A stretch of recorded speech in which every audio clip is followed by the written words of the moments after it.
Compassionate communities are where the community works together and understands that caring for one another through the ageing journey is not a task solely for health and social services.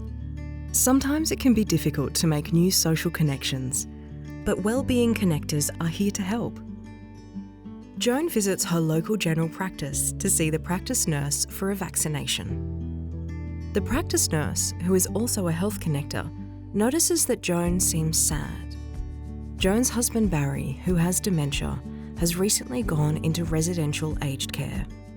Barry used to do all the driving. Joan feels worried as she hasn't had to go out by herself for many years. Joan has a follow-up visit with the Health Connector to have a longer appointment. Together they look at the My Health Connector website for potential activities Joan could consider. The Health Connector offers to call one of the activities, but Joan is still unsure and needs more support.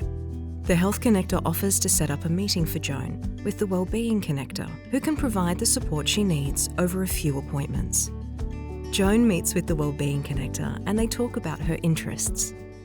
Since Joan was a full-time carer for her husband, she didn't have time for social activities. The Wellbeing Connector suggests that Joan tries a local dementia support group and a coffee club. The Wellbeing Connector talks with Joan about what to expect when attending these groups. They also discuss transport options. The Wellbeing Connector supports Joan by attending the first group with her. This way Joan doesn't have to introduce herself to people she doesn't know.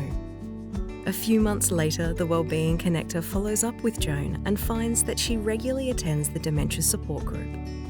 Joan is much happier now she has some regular support. To find a Wellbeing Connector near you, visit myhealthconnector.com.au.